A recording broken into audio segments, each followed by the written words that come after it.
नमस्कार सबैजनालाई मेरो युट्युब च्यानलमा स्वागत छ। आज चाहिँ मैले एकजना लम्कीमा अथवा कैलालीमा रहेर समाजसेवी नेत्री विभिन्न कुराको जानकार एउटा महिला जसले साहसिक भन्नाले साहसिकै भन्नुपर्छ, किनभने धेरै आफू एकजना महिलाले यति धेरै चिजहरू गर्न चाहिँ सम्भव पनि हुँदैन, जो पाति महिलाले गर्न पनि सकिँदैन। सो एकजना नेत्री भनौँ, समाजसेवी पनि भनौँ। अब उहाँले आफूलाई के भन्न रुचाउनुहुन्छ धेरै। सो नन्दा साई हुनुहुन्छ, यहाँलाई स्वागत छ मेरो युट्युब च्यानलमा। नमस्ते। सन्चै हुनुहुन्छ, आराम हुनुहुन्छ? हजुर। अनि तपाईँ अहिले कति वर्षदेखि यो समाजसेवामा लागिरहनु भएको छ र राजनीति क्षेत्रमा लागिरहनु भएको छ? राजनीति त मेरो टाइम पास मात्रै हो। हजुर। 2070 सालमा लागिएको हो र 2070 सालदेखि 81 साल वैशाखको महिनाबाट रेस्टमा छु। रेस्टमा छ? किन त्यस्तो के कारणले गर्दाखेरि मैले रेस्ट लिनुपर्छ भन्ने लाग्यो हजुरलाई? अब राजनीति गर्नलाई महिलाहरूलाई 3 चिजको हुने पर्ने रहेछ। अनि अब आफूसँग त्यो नभएको कारणले नै। 3 चिज जस्तो कि के? पहिलो प्रथम त आफ्नो मान्छे हुनुपर्छ माथि, किनभने आफ्नो मान्छे छ भने केन्द्रमा ठाउँमा होइन, यो मेरो छोरी भान्जी भतिजी हो, अन्यथा भनेर उनीहरूले चाहिँ नै आफूलाई पावरफुल बनाइदिन्छन्। त्यसपछि जे पनि भनौँ न अगाडि बढ्न सकिँदो रहेछ। दोस्रो पैसा हुनुपर्ने रहेछ होइन, आफूसँग टन्न पैसा छ भनेपछि त्यसरी पनि अगाडि बढ्न सकिने रहेछ। अब तेस्रोमा त्यही त हो नि, काम गरेको मूल्याङ्कन हुँदो रहेनछ। अनि इमान्दारी। यसको भनेको मतलब तपाईँ कुन पार्टीमा आबद्ध हुनुहुन्छ अहिलेलाई? अहिलेलाई त स्थगित भएर बसेको छु होइन। राष्ट्रिय प्रजातन्त्र 2070 सालमा राष्ट्रिय प्रजातन्त्र पार्टीमा हो। मैले लम्कीचुवा नगरपालिकामा नगर इन्चार्ज पनि भएँ, 7 दलभित्र बस्ने होइन। धेरै कुराहरू सिक्ने मौका पनि पर्यो। अब यस्तो पनि भन्छ जस्तो धेरै अब ठुल्ठुला पार्टीहरूको बिचमा राष्ट्रिय प्रजातन्त्र पार्टी त सानो पार्टी हो एउटा होइन। सो त्यो पार्टीको कुनै पनि त्यहाँ भविष्य नदेखेर तपाईँ छोड्नु भएको हो कि डराउनु भएको हो कि? होइन, मैले अघि नै भने महिलाहरूलाई राजनीति गर्नलाई 3 चिजको आवश्यक हुन्छ। जुनसुकै पार्टीमा पनि त्यही हो दुःख। र कतिपय महिलाहरू ठुला पार्टीमा पनि छन् हामी जस्तो पछारेर बसेका, पावर नभएको कारणले नै। उहाँहरूले जति विद्यार्थी जिन्दगी बचपनैबाट त्यो राजनीति गरे पनि उहाँहरूले अहिलेसम्म एउटा वडा सदस्यको टिकट पनि पाउन सक्नु भएको छैन। त्यो सबैलाई पीडा, सबै पार्टीको सानो ठुलो सबै पार्टीको महिलाको पीडा एउटै हो। तर मैले चाहिँ मेरो पार्टी राष्ट्रिय प्रजातन्त्र पार्टीमा त्यो भनेर होइन। अब मैले त्यो तरिका जानेन। झुटो बोल्नु पर्दो रहेछ होइन, चाप्लिसी गर्नु पर्दो रहेछ। म त ठकुरीको छोरी, मेरो नाम नन्दा साई। सङ्घर्षको जिन्दगी भए पनि मैले चाप्लुसी र झुटो बोल्न मलाई आउँदैन। काम चाहिँ म लहनशील भएर गरेँ। तर यो राजनीतिमा कस्तो हुने रहेछ भने काम केही नगर्ने, नेताको अगाडि पछाडि फोटाहरू खिच्यो होइन, नेताको अगाडि पछाडि हिँड्यो अनि भाषण गर्यो, हजुर हजुर हजुर हजुर हजुर हजुर भन्नुपर्ने रहेछ। अब यो आफू चाहिँ यो हजुर हजुर भनेर चप्लुसी गरेर हिँड्ने बानी नभएको कारणले नै म अगाडि बढ्न सकेन। होइन, अझै पनि समय छ। अब राष्ट्रिय प्रजातन्त्र पार्टीले अब सायद अब 84 को चुनावमा केही ल्याउन सक्छ। अब मान्छे भन्न सकिँदैन नि त। सो त्यो बेलामा 84 को बेला के छ, मिसन 84 को केही छ कि या त छोडिने स्थगित नै गरिसक्नु भयो? राजीनामा दिएकै होइन। हजुर। तर मिडियालाई बोलाएर चाहिँ मलाई रिस उठेर मैले भन्नु पर्दाखेरि भन्नै पर्ने भयो। मैले दोधरा चाँदनीमा राष्ट्रिय प्रजातन्त्र पार्टीको नवीन लापरवाह कार्यक्रममा गएँ। 2-3 चोटि गएँ म दोधरा चाँदनी। खाना उनीहरूकोमा खाए पनि मैले चाहिँ जनताको घरमा खाइयो होइन। तर मैले आफ्नै पैसा खर्च गरेर त्यहाँ गएँ, सङ्गठन विस्तार गरेँ। अनि त्यहाँ 7 गते आमसभा दियो। अनि हाम्रो आदरणीय धर्मराज जोशीज्यू 7 नम्बर प्रदेशको अध्यक्ष, म चाहिँ कार्य सम्पादक समितिको सदस्य। उहाँले 3 घण्टासम्म भाषण गर्नुभयो।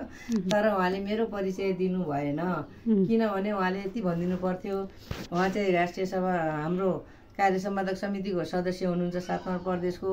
उहाँ यत्रो उमेरको महिला भए पनि हेर्नुहोस् उहाँ कति साहसी हुनुहुन्छ।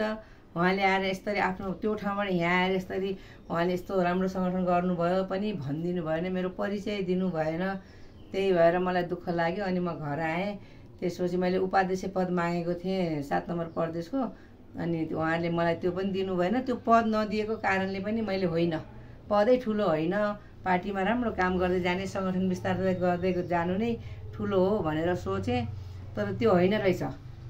जो राम्रो राम्रो नेताहरू छन् तिनको पछाडि टन्न पैसा भएको भए बियर भुटका जाँड रक्सी टन्न खुवाइदिएको भए म अगाडि बढ्न पाउँथेँ। अब नौजवान युवती भइदिए हिही गर्दै हिँडे भए अगाडि बढ्न पाउँथेँ। कुरो त त्यही हो नन्दसाईको। अब झुटो बोल्न मलाई पटक्कै आउँदैन। कालो छ कालो, गोरो छ गोरो। त्यस कारणले म चाहिँ नि मैले सुन्नु, अब मैले चाहिँ राजनीति भन्नेमा घृणित गरेर म अब कुनै पार्टीमा नि मलाई मतलब छैन। त्यही भएर मैले पत्रकारै सम्मेलन गरिदिएँ। अब उहाँहरूको भनाइ छ उहाँले पत्रकार सम्मेलन गर्नुहुन्थेन।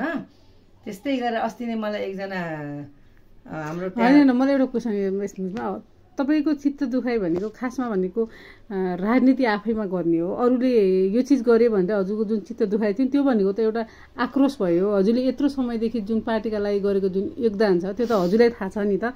हजुरले त्यो आक्रोशमा आएर छोड्न हुँदैन थियो भन्ने मेरो भनाइ हो होइन। सो अब मिडियालाई भने पनि के भयो त, यसलाई नै मिडिया मार्फत ठानेर फेरि पनि 2084मा हजुरले आफ्नो आफूले गर्नुपर्ने चिजहरू त गर्न सकिन्छ नि त। मैले तपाईँलाई भनिहालेँ, म कसैको दासत्व बन्न जान्दैन, सङ्गठन चाहिँदैन। एउटा कुरा मैले ठुलो पार्टीमा अहिलेको राजनीतिमा सङ्गठन गर्नुपर्दो रहेनछ भन्ने बुझेँ। किनभने ठुला पार्टीमा पनि आफ्नै पार्टीले आफ्नै पार्टीको उठेको नेतालाई भोट दिएको छैनन् होइन। चुनाव लड्नु छ भने त अब मैले टिकट त पाउँदैन होइन। त्यहाँ जति दुःख गरे पनि मेरो अगाडि म बढ्नै पाउँदैन। त्यस कारणले अब यस्तो छ, राजनीति वर्षमा गर्दैन, राजनीतिमा लाग्दैन होइन। 84को चुनाव हो र मेरो एउटा इच्छा भनेको के हो भने 84को चुनाव हो भने मैले राजनीति 10% मात्रै हो मेरो होइन। समाजसेवा बढी हो मेरो, दुखी गरिबहरूको मुद्दा मामला हेर्ने होइन। मेरो जस्तो जिन्दगी अरूको नहोस् भनेर के त्यो गर्छु। सुन्नु है, त्यो गर्ने कारणले मलाई समाजसेवा बढी मनपर्छ। मैले कति समाजसेवा गरेको रहेछु त भनेर 84को चुनावमा लम्कीचुवा नगरपालिकाबाट नमरेर बाँच्यो भने मेरो अब म मरिनु गयो त अर्कै कुरा हो। तर मान्छेले भन्ला नि उसको इच्छा यस्तो रहेछ होइन। म मेहरमा दावेदारी होइन भन्नाले सर्वसाधारण के, कसैको पार्टीबाट होइन म है, फेरि कसैको पार्टीबाट होइन। अनि एउटा टेम्पो दौडा अटो होइन, 2-4 लाख खर्च हुने, 2-4 लाख अब मसित छ। मेरो नातिनी कमाउने छ, बुहारी कमाउने छन्, छोरीहरूले दिन्छन्, अरूले पनि दिन्छन् होइन। पैसा मैले जनतालाई किन्नु पर्दैन। अनि 84मा स्थानीय चुनावमा म मेयरमा पनि उठ्ने हो र फेरि सङ्घीय चुनावमा सङ्घीय सांसद पनि उठ्ने हो 2 नम्बर क्षेत्रको नन्दासाई भनेर अरूले चिनन् न। म पनि जित्न त जित्ने होइन, तर पनि मेरो आत्मा खुसी रहन्छ कि किन शान्त हुन्छ भने मैले समाजसेवा गरेर कति पाएको रहेछु त होइन। चिनिनु त पर्यो नि। ओके ल ठिक छ। पार्टीको दास्तो त बनिरहनु पर्ने आवश्यक छैन नन्दासाईलाई। ल ठिक छ। जुन कुराले तपाईँलाई खुसी मिल्छ त्यो तपाईँले गरिरहनु पनि भएको छ। अब तपाईँको पार्टीका त्यहाँ जुन कैलालीका सुदूरपश्चिम प्रदेशको जुन तपाईँको पार्टीकाहरूले पनि तपाईँलाई बुझ्नुपर्छ र बुझ्ने छन् यो इन्टरभ्यू हेरिसकेपछि भन्ने मेरो भनाइ छ है। बुझ्नुहुनेछ किनभने एउटा महिलालाई पनि एउटा अवसर दिनु पर्यो क्या। पुरुषहरू आफूले मात्रै गरेर भएन र एउटा महिलामा पनि हजुर अब यति धेरै स्ट्रगल गरेको मान्छे, दुःख गरेको मान्छे, हिँडेको मान्छे, अब यस्तो मान्छेलाई यदि उहाँहरूले बुझ्नु भएन भने सायद मलाई लाग्छ उहाँहरूले आफैलाई मात्रै बुझेर राष्ट्रिय स्वतन्त्र राष्ट्रिय प्रजातन्त्र पार्टी त अगाडि त बढ्दैन नि त, प्रजातन्त्र पार्टीलाई त बढाउनु पर्यो अगाडि है। ओके एनिवे, सो हामी अब यो प्रजातन्त्र पार्टी यो भन्दा पनि हामी अलिकति हजुरको विगततिर जान चाहन्छौँ। लाइक हजुर अब हजुरको विगत कसरी बित्यो यो अलिकति सुनौँ न। बिहे कहिले भयो? राजनीति जोडिसक्यो त्यो भन्न मिल्दैन, त्यसमा कुरा गर्नै चाहनुहुन्न तपाईँ हो? होइन, बिहा त कसरी हुने नि, बिहा त भइहाल्यो होइन। जिन्दगी अब अब कर्णाली अञ्चलबाट सुदूरपश्चिममा भयो होइन, छोरा पाइयो छोरी पाइयो सबै भए, संसार भनौँ सबै आफ्नै त हुन्छ, यस्तै हो जिन्दगी। तर त्यो विषय तपाईँले पहिला सुरुमा राजनीति विषय नभनेर नारीको वेदना भनेर भनेको भए म अर्कै हिसाबले भन्थेँ, तर यो मिल्दैन कि। ओके, त्यसो भए तपाईँसँग चाहिँ नारीको वेदना भनेर एउटा छुट्टी इन्टरभ्यू मैले इन्टरभ्यू लिनुहुन्छ भने त्यो ठिकै छ होइन। नारी कसरी जिउनु पर्दो रहेछ, नारीका समस्या कस्ता हुँदो रहेछन्, नारी भएर कस्तो सहनशील भोग्नु पर्दो रहेछ, त्यो कुरा अलगै हुन्छ होइन। तपाईँले राजनीति निकालिदिएपछि त राजनीति भनेको त अलगै हो कि। मैले तपाईँलाई अझ भन्छु, म राजनीति सुन्नुहोस्, अब म तपाईँलाई अलिक बिचमा नकाट्नुहोस् है। तपाईँ भन्नुहुन्छ सानो पार्टी ठुलो पार्टी, रापरबाट सानो पार्टी भन्नुहुन्छ होइन। ठुलो पार्टीमा पनि छन् नि म जस्तै पीडित महिलाहरू जो कि जिन्दगीभरि राजनीति गरेर बसेका छन्, पाउन सकेकी छैनन्। ठुलो पार्टीमा धेरैजना दावेदारहरू हुन्छन्, धेरैजना हुने भएको भएर त्यहाँ सम्भव भएन। र सानो पार्टीमा कम्तीमा हजुरलाई कम्पिटिटर गर्ने त्यहाँ अरू महिला त छैनन् होला नि त, कि छन् प्रजातन्त्र पार्टीमा पनि? किनेर ल्याउँछन् त, भाडामा आइहाल्छन् त, जो पनि चुनावको बेलामा त भाडामा आउँछन् जसको पैसा हुन्छ।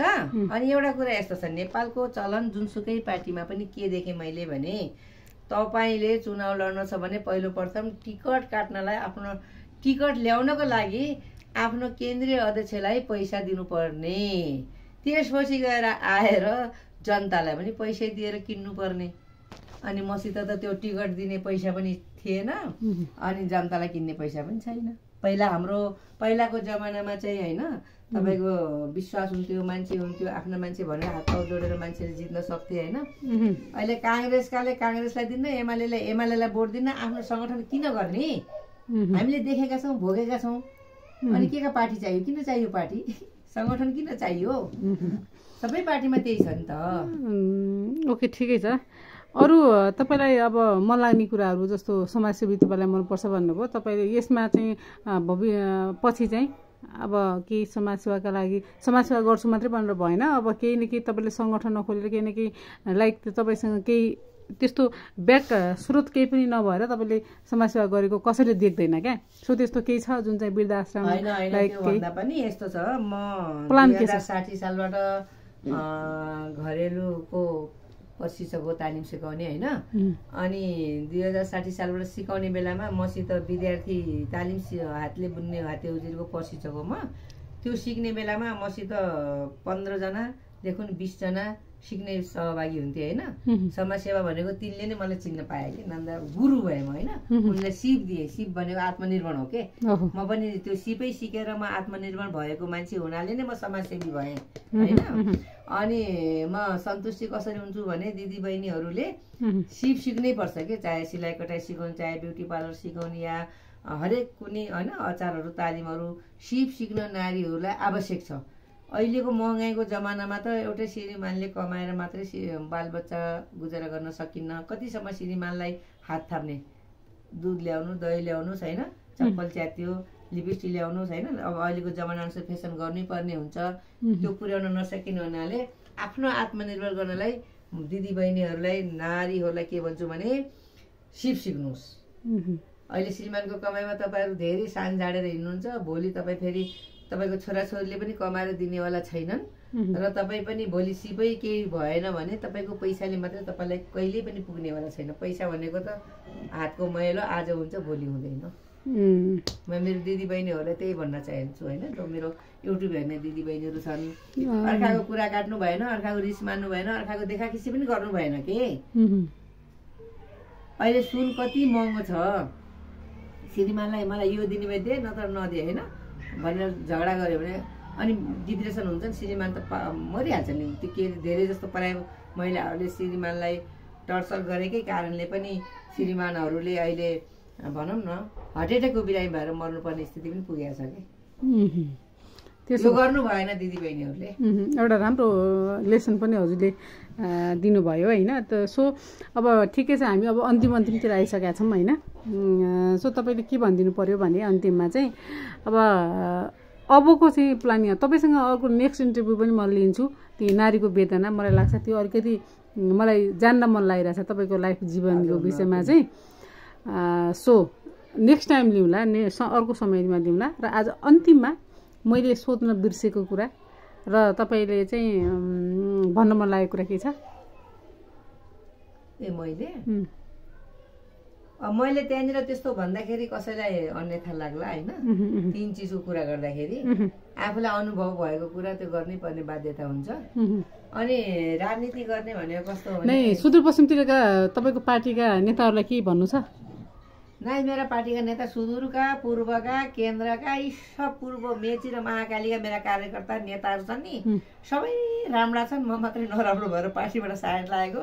उहाँलाई नराम्रो भन्नै मिल्दैन नि मैले, किनभने नराम्रो भन्नुस् भने होइन, सुन्नु न, उहाँहरूले मलाई पार्टीबाट निकाल्नु भएको पनि होइन होइन, मलाई कुनै आरोप लगाएर निकाल्नु भएको पनि होइन। मैले आफूलाई चित्त दुख्यो, सहन सकेन होइन। मैले यत्रो दुःख मेहनत गर्छु, यस्तो गर्छु भन्दा पनि नदिना कारण के रहेछ त होइन।